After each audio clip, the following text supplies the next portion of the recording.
A tarde caía mansa sobre a pequena casa de tijolos à vista na periferia de São Paulo. Helena ajeitou os óculos de leitura e observou pela janela da cozinha as crianças brincando na rua.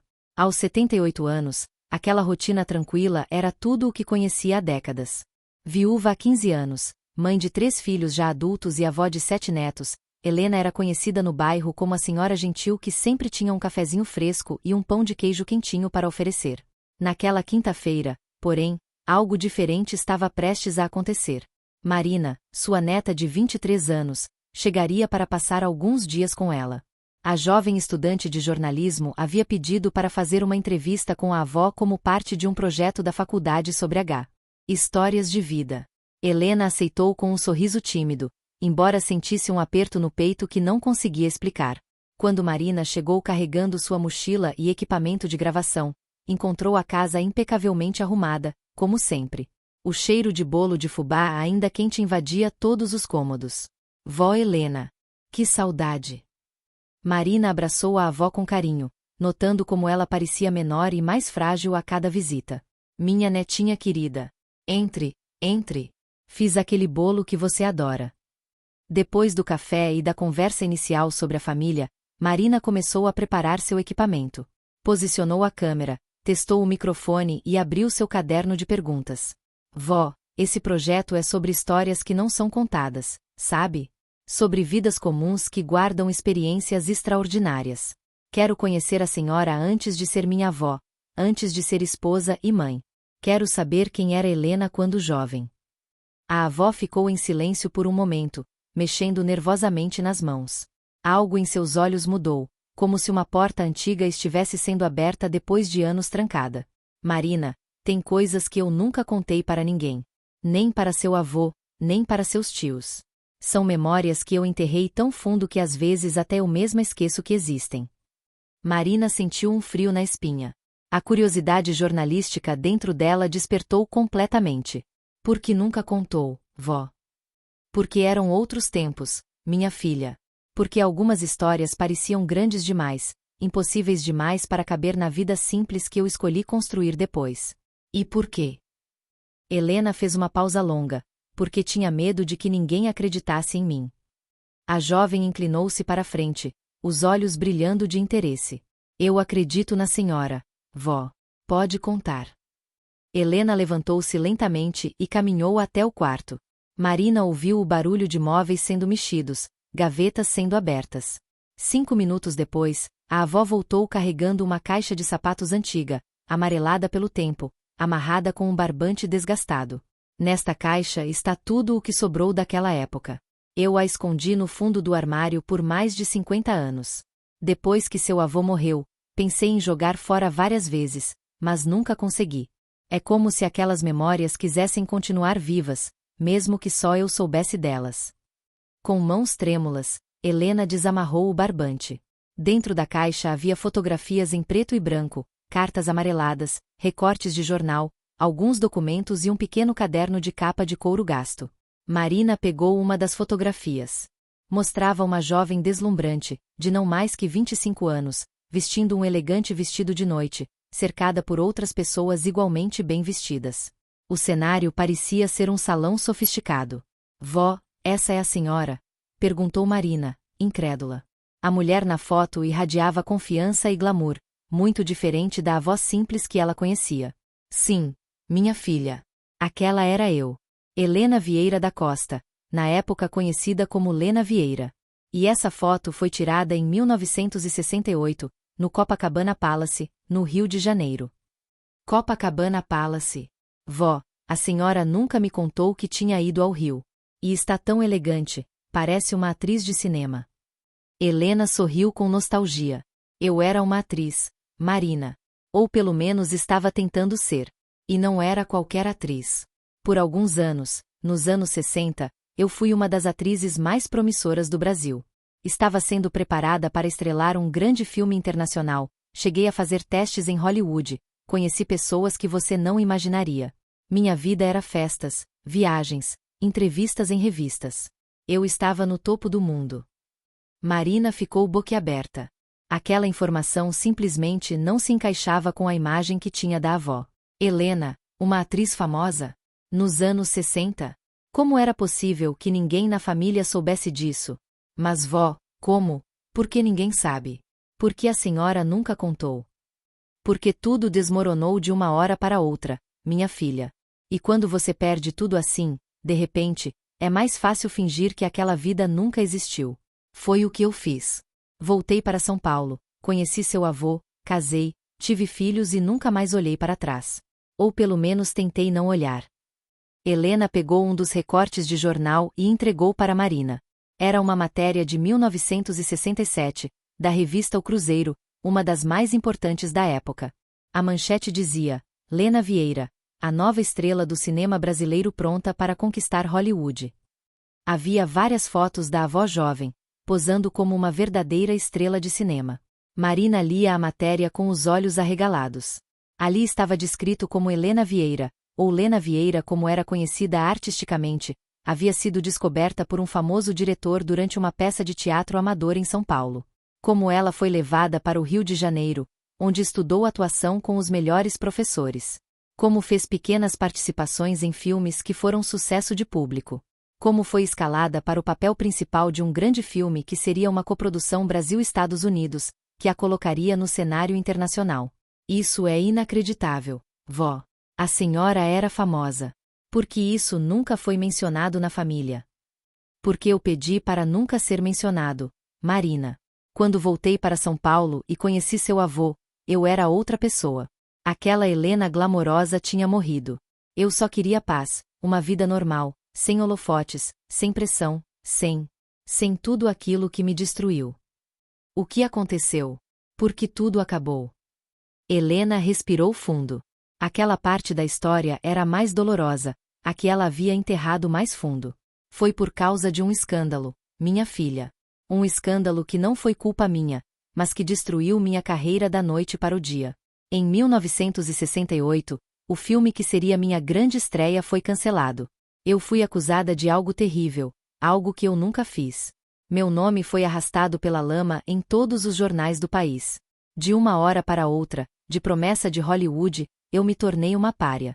Ninguém mais queria trabalhar comigo. As portas se fecharam todas de uma vez. Acusada de quê, vó? Helena pegou outro recorte de jornal, mas dessa vez o segurou contra o peito antes de mostrar para a neta. Antes de eu te mostrar isso e continuar essa história, você precisa entender uma coisa, Marina. O que eu vou te contar vai mudar tudo o que você pensa sobre mim. Vai te mostrar um lado da sua avó que é difícil de acreditar. Mas eu preciso que você prometa que vai me ouvir até o fim, que vai ouvir a verdade completa antes de julgar. Marina pegou a mão da avó e apertou com carinho. Eu prometo, vó. Conte-me tudo. E assim, naquela tarde de quinta-feira, Helena começou a desenterrar um passado que havia sido sepultado por mais de meio século, um passado repleto de glamour, tragédia, injustiça e um segredo que mudaria tudo. Helena ajeitou-se na cadeira e começou sua história, voltando no tempo para o ano de 1963. Naquela época, ela tinha apenas 19 anos e trabalhava como balconista em uma loja de tecidos no centro de São Paulo. Sua vida era simples e previsível, até a noite em que uma amiga a convenceu a participar de uma peça de teatro amador na igreja do bairro. Eu nunca tinha pensado em ser atriz, Marina. Nem passava pela minha cabeça. Mas sua tia-avó Margarida, minha amiga de infância, me arrastou para aquela peça. Era uma adaptação de Romeu e Julieta, e eu faria Julieta. Ensaiávamos à noite, depois do trabalho.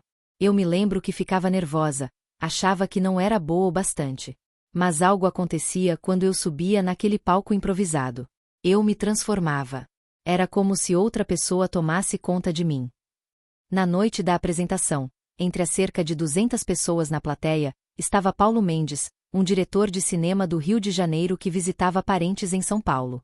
Ele ficou impressionado com a performance daquela jovem desconhecida. Depois do espetáculo, procurou Helena e fez uma proposta que mudaria sua vida para sempre. Ele me disse que eu tinha talento, que era raro encontrar alguém com tanta presença de palco natural. Me ofereceu um teste para um pequeno papel em um filme que estava produzindo.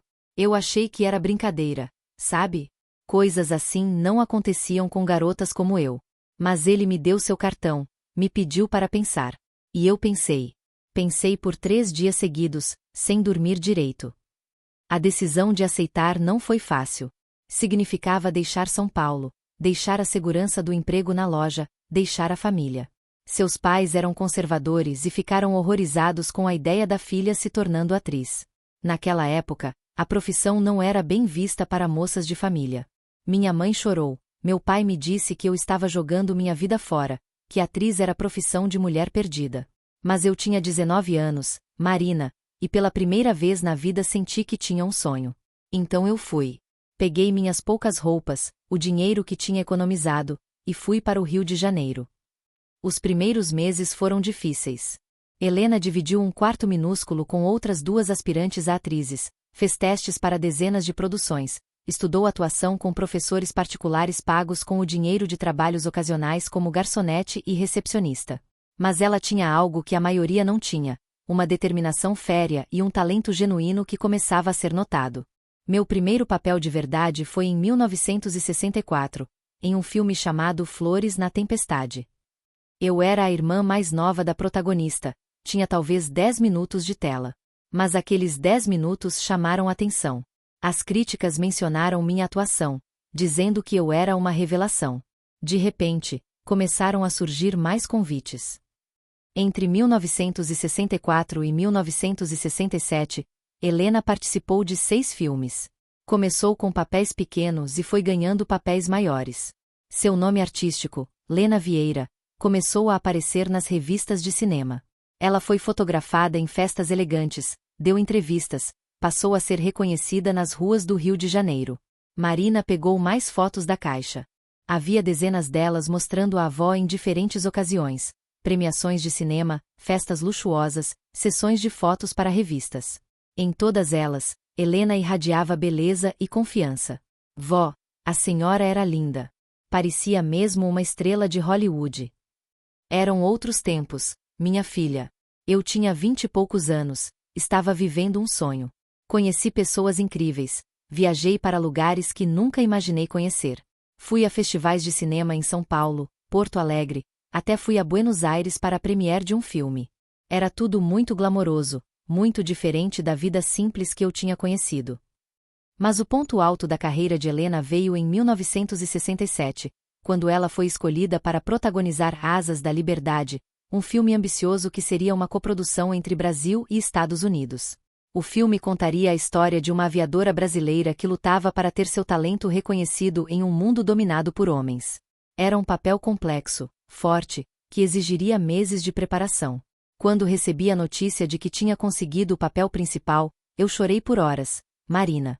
Era tudo o que eu tinha trabalhado tanto para conseguir. O filme tinha um orçamento enorme para os padrões da época, seria dirigido por um diretor americano respeitado, teria estrelas internacionais no elenco.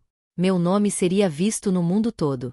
Era a realização do sonho impossível daquela menina de 19 anos que tinha saído de São Paulo 4 anos antes. Os preparativos para o filme começaram no início de 1968.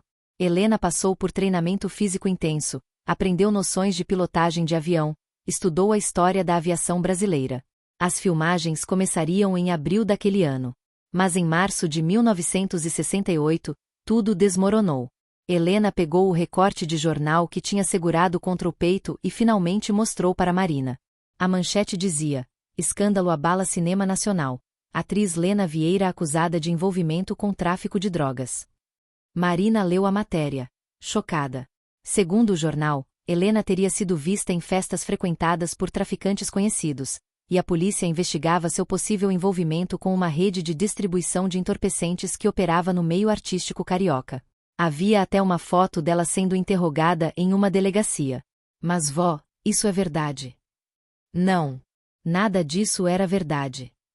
Helena respondeu com uma veemência que Marina nunca tinha visto nela. Lágrimas começaram a escorrer pelo rosto enrugado da avó.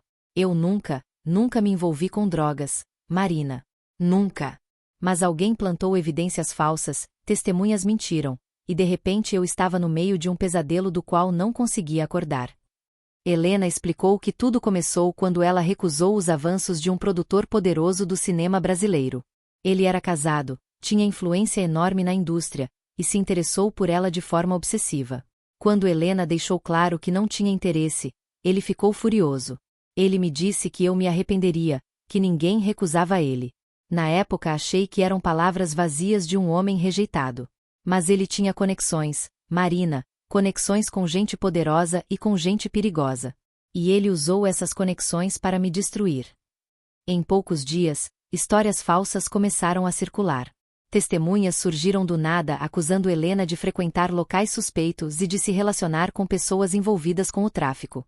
A polícia, pressionada pela mídia, abriu uma investigação. Embora nunca tenham encontrado provas concretas de qualquer crime, o estrago à reputação de Helena foi irreparável. Os produtores de Asas da Liberdade entraram em pânico. Não queriam associar o filme a um escândalo. Meu contrato foi cancelado. Eles me pagaram uma indenização ridícula e me substituíram por outra atriz. Em questão de semanas, eu passei de estrela em ascensão a persona non grata na indústria. Helena tentou lutar. Contratou advogados, deu entrevistas proclamando sua inocência, tentou desmascarar o produtor que orquestrou tudo. Mas ele era poderoso demais, tinha amigos nos lugares certos. A investigação policial acabou sendo arquivada por falta de provas, mas o dano estava feito.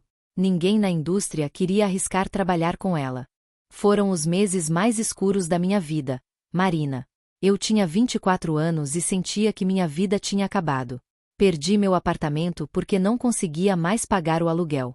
Minhas amigas me abandonaram, com medo de que a associação comigo prejudicasse suas próprias carreiras. Eu estava sozinha, sem dinheiro, sem perspectivas, com meu nome manchado em todo o país. Foi nesse momento de desespero que Helena tomou a decisão que mudaria tudo. Ela voltaria para São Paulo, mas não como Lena Vieira, a atriz caída em desgraça. Ela voltaria como Helena Vieira da Costa, uma moça comum que nunca tinha sonhado com os holofotes. Eu comprei uma passagem só de ida para São Paulo com o último dinheiro que tinha. Não avisei ninguém, simplesmente desapareci do Rio. Voltei para a casa dos meus pais, que mal me reconheceram depois de 5 anos. Pedi perdão pelo orgulho, pela rebeldia, por ter ido contra a vontade deles. E comecei de novo, do zero, como se aqueles 5 anos nunca tivessem existido. Mas Helena não contou aos pais sobre o escândalo. Disse apenas que a carreira de atriz não tinha dado certo, que ela tinha amadurecido e queria uma vida mais estável. Conseguiu emprego novamente como balconista, dessa vez em uma loja de roupas. E foi lá, 6 meses depois, que ela conheceu Fernando, que se tornaria seu marido e o avô de Marina. Seu avô era cliente da loja. Ele era vendedor de seguros, um homem simples, honesto, trabalhador. Começamos a conversar, ele me convidou para sair, e eu aceitei. Ele não tinha ideia de quem eu tinha sido. Para ele, eu era só Helena, uma balconista tímida com um sorriso bonito. E foi assim que quis ser vista pelo resto da minha vida. Marina estava pasma. A história que a avó contava era tão extraordinária, tão cinematográfica, que parecia ficção. Mas as provas estavam ali, na caixa de sapatos, fotos, recortes de jornal, contratos de filmes, cartas de diretores e produtores. Vó, mas a senhora não tentou limpar seu nome depois? Processar esse produtor? Contar a verdade para as pessoas? Helena suspirou profundamente. Eu era jovem, Marina, estava quebrada financeira e emocionalmente. Não tinha recursos para brigar com alguém tão poderoso. E além disso, uma parte de mim só queria esquecer tudo. Eu estava exausta de lutar. Às vezes, é mais fácil deixar o passado morrer do que continuar revivendo a dor. Ela continuou contando como construiu sua nova vida. Casou-se com Fernando 1 ano depois de conhecê-lo, em 1969.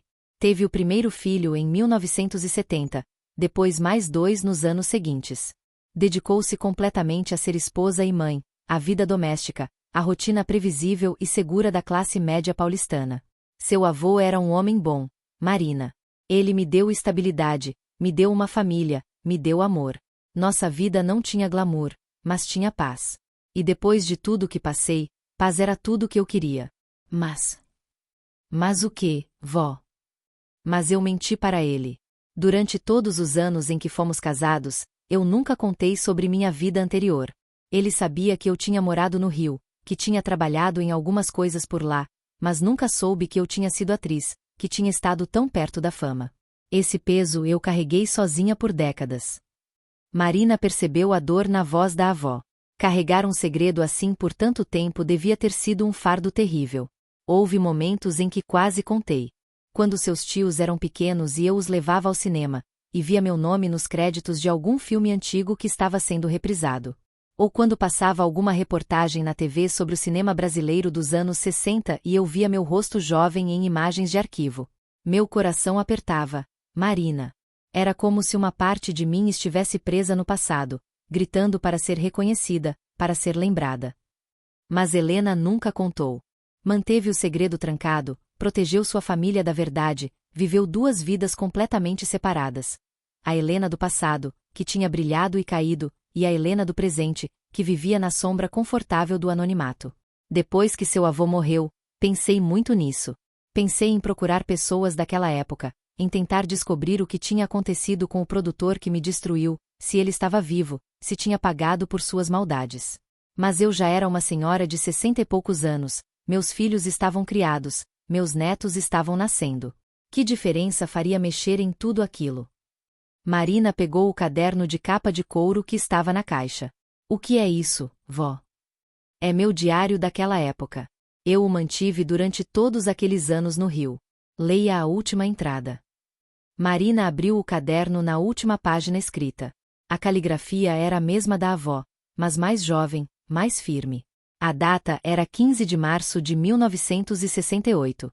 Ela leu em voz alta. Hoje foi meu último dia como Lena Vieira. Amanhã cedo pego o ônibus de volta para São Paulo. Deixo para trás este nome, esta vida, este sonho que se transformou em pesadelo. Dizem que se você sonha grande demais, a queda é ainda maior. Eu sonhei grande e caí do céu. Mas não vou deixar que essa queda me destrua completamente. Vou guardar este caderno, estas fotos, estas memórias. Um dia, talvez, quando eu for velha e esses anos forem só história distante, alguém vai ler isto e vai saber a verdade. Vai saber que eu existi, que eu brilhei, que eu fui injustiçada. Por enquanto, adeus Lena. Bem-vinda de volta, Helena. Marina estava chorando quando terminou de ler. Vó, eu sinto muito. Sinto muito por tudo que a senhora passou. Mas preciso te perguntar uma coisa. A senhora se arrepende? Helena ficou em silêncio por um longo momento, olhando para as próprias mãos enrugadas. Eu me arrependo de não ter sido mais forte para lutar pela minha inocência. Me arrependo de ter deixado aquele homem poderoso sair impune. Me arrependo de não ter contado a verdade para seu avô. Mas não me arrependo de ter ido para o Rio, de ter tentado, de ter vivido aqueles anos intensos. Foram anos difíceis, mas também foram os anos em que me senti mais viva, mais eu mesma. Aquela Helena que você vê nas fotos, aquela Lena Vieira, era quem eu realmente era por dentro. Ousada, sonhadora, corajosa. E a senhora ainda é assim, vó. Só escondeu essa parte. Helena sorriu através das lágrimas. Talvez você esteja certa, minha filha. Marina desligou a câmera e abraçou a avó por um longo tempo. Naquele abraço, gerações se conectaram, passado e presente se encontraram. Vó, posso te fazer um último pedido? Posso usar essa história no meu projeto? Posso contar ao mundo quem você realmente foi? Helena hesitou. 50 anos de segredos não são fáceis de abandonar. Mas olhou para a neta, viu o amor e a admiração em seus olhos, e sentiu algo que não sentia há décadas. O desejo de ser vista, de ser reconhecida, de ter sua história contada. Você pode contar, Marina. Mas não faça da minha história uma tragédia. Fale sobre os sonhos, sobre a coragem que tive de persegui-los. Fale sobre a injustiça, sim, mas fale também sobre a resiliência, sobre como reconstruir minha vida. E principalmente, fale sobre como é possível ser muitas pessoas em uma única vida. Nos meses seguintes, Marina trabalhou intensamente no projeto. Ela pesquisou a fundo o cinema brasileiro dos anos 60, conseguiu cópias dos filmes em que a avó havia atuado, entrevistou pessoas que ainda estavam vivas daquela época. A cada descoberta, a admiração pela avó só crescia. Ela descobriu que o produtor que havia orquestrado o escândalo tinha morrido nos anos 90, sem nunca ter enfrentado consequências por seus atos. Mas também descobriu que várias pessoas da época sempre suspeitaram que Helena era inocente, que toda aquela história tinha sido uma armação. Alguns diretores com quem ela tinha trabalhado lamentavam profundamente o que havia acontecido e sempre se perguntaram o que tinha sido dela. O documentário que Marina produziu chamou-se Lena e Helena, a mulher que foi duas. Estreou em um festival de cinema documentário universitário e causou sensação. Logo estava sendo exibido em festivais maiores, depois em mostras de cinema, e finalmente chamou a atenção da mídia. Helena, agora com 79 anos, foi convidada para dar entrevistas. A princípio relutou, mas Marina a convenceu de que era hora de fechar aquele ciclo, de finalmente ter sua história contada do jeito certo. Em uma dessas entrevistas, para um importante programa de TV, o apresentador fez uma pergunta que tocou fundo em Helena. Dona Helena, se pudesse voltar no tempo e escolher novamente, a senhora teria aceitado o convite daquele diretor para ir ao Rio de Janeiro? Helena não hesitou na resposta. Sim, eu iria de novo. Mesmo sabendo de tudo que viria depois, da dor, da queda, da injustiça. Porque aqueles anos me ensinaram quem eu realmente era. Me ensinaram que eu era capaz de perseguir sonhos impossíveis. Me ensinaram que eu era forte o suficiente para sobreviver quando tudo desmoronou. E me ensinaram que uma vida pode ter muitos capítulos, e cada um deles é importante, mesmo aqueles que tentamos esconder. O documentário de Marina acabou conquistando prêmios importantes. Mas para Helena, o maior prêmio foi ver seus filhos e netos conhecerem uma parte dela que sempre existiu, mas que ficará escondida por tanto tempo. Seus filhos, inicialmente chocados com as revelações, passaram a entender melhor quem era sua mãe, a admirá-la ainda mais pela coragem e pela resiliência. Um dia, alguns meses depois da estreia do documentário, Helena recebeu uma carta inesperada. Era de Laura Mendonça, uma das atrizes que tinha feito parte do mesmo grupo de jovens talentos nos anos 60. Laura, agora também uma senhora, assistiu ao documentário e decidiu escrever. Na carta, Laura contava que ela também tinha sido assediada pelo mesmo produtor anos depois do escândalo de Helena. Mas ao contrário de Helena, Laura cedeu, com medo de sofrer as mesmas consequências. Ela viveu com essa culpa e vergonha por décadas. Ver a história de Helena a inspirou a finalmente falar sobre suas próprias experiências. Outras mulheres, lendo sobre o caso de Helena, começaram a se manifestar também, contando histórias similares de abuso de poder na indústria do cinema. Você vê, Marina, disse Helena quando leu a carta para a neta. Minha história não era só sobre mim. Era sobre tantas outras mulheres que foram silenciadas, que foram punidas por recusarem se submeter a homens poderosos. Talvez, de alguma forma, contar minha história 50 anos depois possa fazer alguma diferença para alguém. Na noite em que o documentário foi exibido pela televisão nacional, a casa de Helena ficou cheia. Todos os filhos e netos estavam lá, junto com amigos do bairro e até vizinhos curiosos. Quando os créditos finais rolaram na tela, houve um silêncio emocionado na sala, seguido de aplausos e muitas lágrimas. Marina abraçou a avó. Obrigada por confiar em mim, vó. Obrigada por me deixar contar sua história. Não, minha filha. Obrigada a você por me dar coragem de finalmente deixar o passado vir à luz. Eu passei 50 anos escondendo quem eu fui, com medo de julgamentos, com medo de não ser aceita. Mas agora entendo que aquela Helena que brilhou nos palcos do Rio nunca morreu. Ela sempre esteve aqui, dentro de mim, esperando o momento certo de voltar.